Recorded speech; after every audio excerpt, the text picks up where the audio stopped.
This is the third episode. I'm continuing with the concept of sentence. But as I said, it's not going to be simply sentence definition.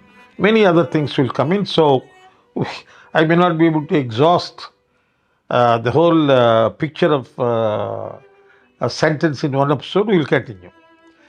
A sentence has a role to play. When we are using it in speech, it is an utterance. When we are writing, we say it is a sentence between nothing and then full stop or a question mark, etc. But more importantly, what is it doing? It expresses I'm introducing a logical term, proposition. I'm quoting from standard example. The invisible God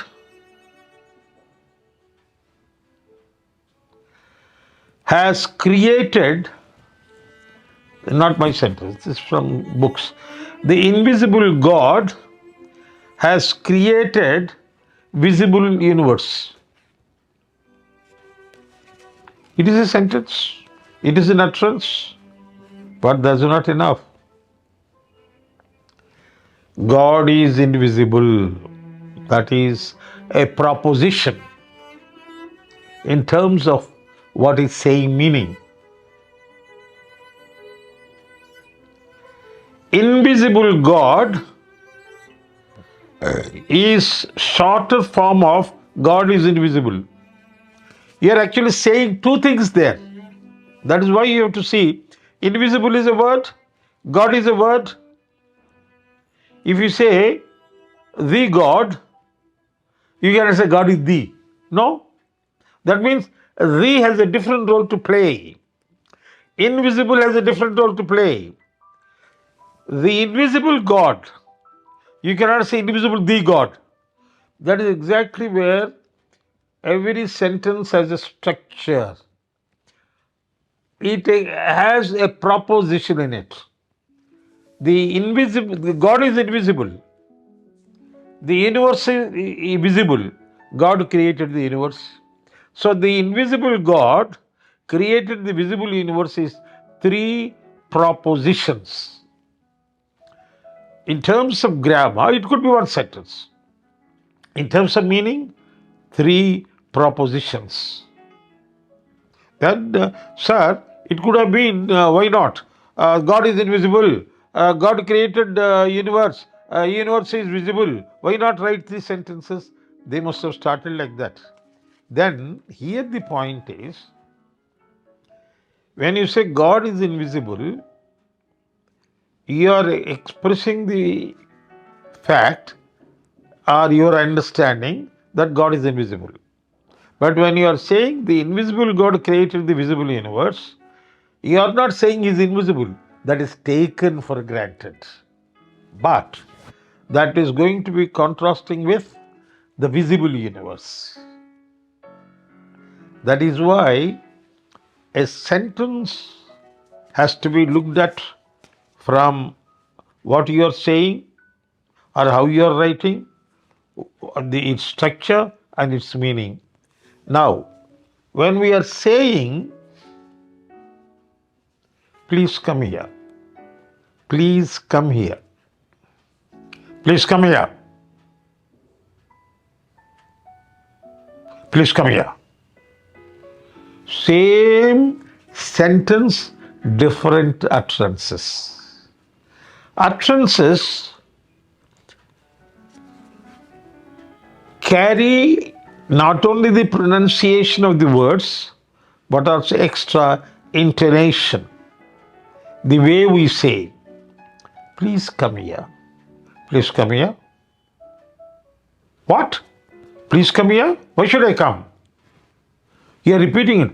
Please come here. Who are you to ask me to come there? You come here. So please come here, please come here. Three words, one sentence, no doubt. But different types of utterances. And also, while writing, punctuation? Is it full stop? Is it question mark? Is it exclamation mark? So intonation, the way we say, is in a sense reflected in the way we write. When the teacher is dictating something, he sometimes says, put a question mark at the end of the sentence. But in the beginning, later he may say, are you coming? Write down. You have to add the question mark yourself because you know it is, are you coming? What? What's the pronoun? What? Question mark. What's the pronoun? You don't put a question mark after what. What is a pronoun? There you're quoting what. So all these things will have to be kept in mind while looking at a sentence. I'm going to come to the other thing, subject, predicate, वगैरह. But more importantly, be comprehensive in your comprehension of sentence. Comprehensive is total. Comprehension is understanding. Comprehension has to be comprehensive, otherwise it will be difficult. So, sentence, no doubt, the invisible God is one phrase. Visible universe is another phrase. Created, one word. We can call it verb phrase. But all the three together is one sentence. But I said three propositions. Now, sentence, you said question mark or full stop. Invisible world created the visible universe. How did you do it? Universe? Question mark. You are repeating it. Echo question. So, sentence, don't be too sure. It makes complete meaning. Are you Prakasam? Yes, I am. Yes, I am is a sentence. But it's not complete meaning. Complete meaning is to be taken from the previous thing. Are you Prakasam? Yes, I am Prakasam. I may not always say I am Prakasam. Yes, I am. I may just say yes. What does it mean? Yes is elliptical sentence. The other point is missing. So a sentence may not make complete meaning all the time. So complete sense. So how do you define? A group of words expressing a unit of thought. A group of words, I am not saying complete sense. A group of words expressing a unit of thought, normally, very important, normally containing a subject and a predicate. When I say yes, no subject predicate, there is a response sentence. Subject predicate has to be understood a little carefully. John is a teacher. John is the subject. You are talking about it.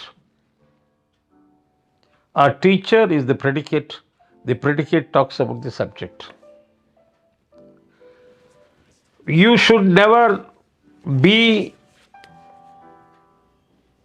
in the wrong impression. Subject means karta. Karta means karne wala, doer.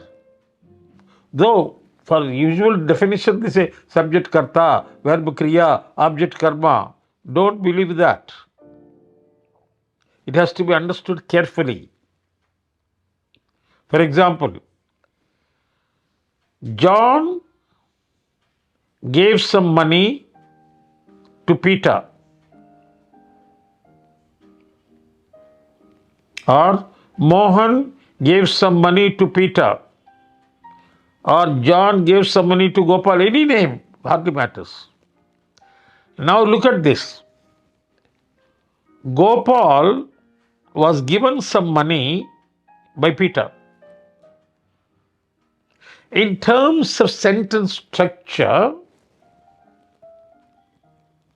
Gopal is the subject.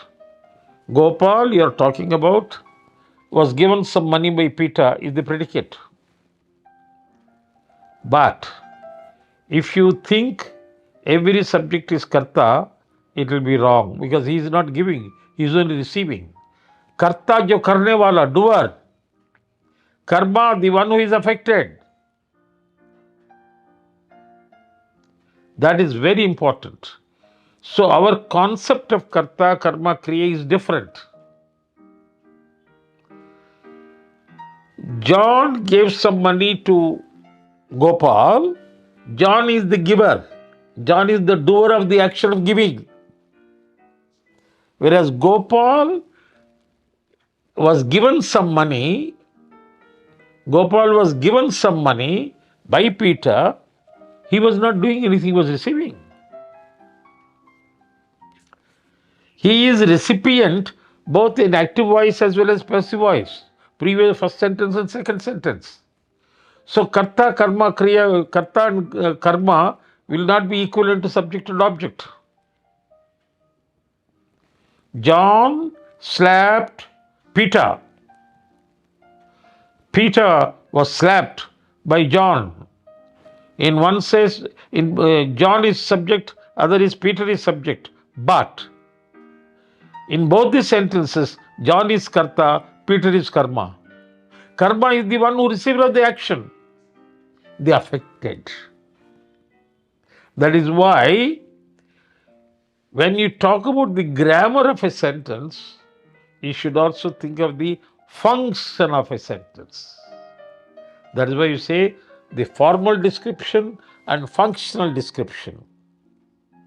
If you do not keep them separate,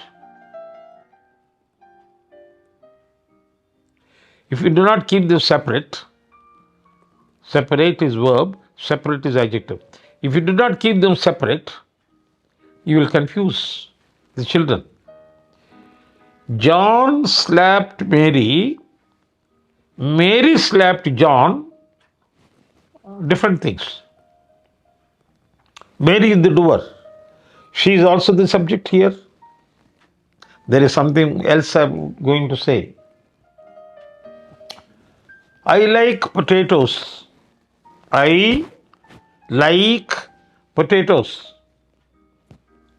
I cut the potatoes. What is happening? Subject and object, that is no problem. But karta, karma is the problem. I like potatoes, referring to my mental feeling. I cut potatoes. Potatoes are cut by me. But if you say, sir, I can say potatoes are liked by me, very few people say that. That won't be that easy. Potatoes, okay, I like them. Now look at this. I create another sentence. Potatoes I like. Potatoes I like. English is peculiar. You can bring potatoes here, but you cannot call potatoes subject. I is the subject. Because I like is the verb referring to I. Like mental feeling is referring to I, not to potatoes. Potatoes is in the beginning, no doubt. Potatoes I like. Then what is happening? Potatoes continues to be object, but it is now the topic of presentation. Potatoes I like, tomatoes I avoid because of stones problem. Potatoes I like, tomatoes I avoid. In both the cases, I avoid tomatoes. Potatoes is the object. So tomatoes is the object. I like potatoes. Potatoes is the object. Even if you bring them to the beginning, they remain objects. But then you will say they are topics. The topicalization has taken place. That is how, when you look at the sentence, just subject and predicate won't work. You have to look at it from different angles. That is why the grammar I am going to present before you is not simply a regular prescribed grammar book's grammar.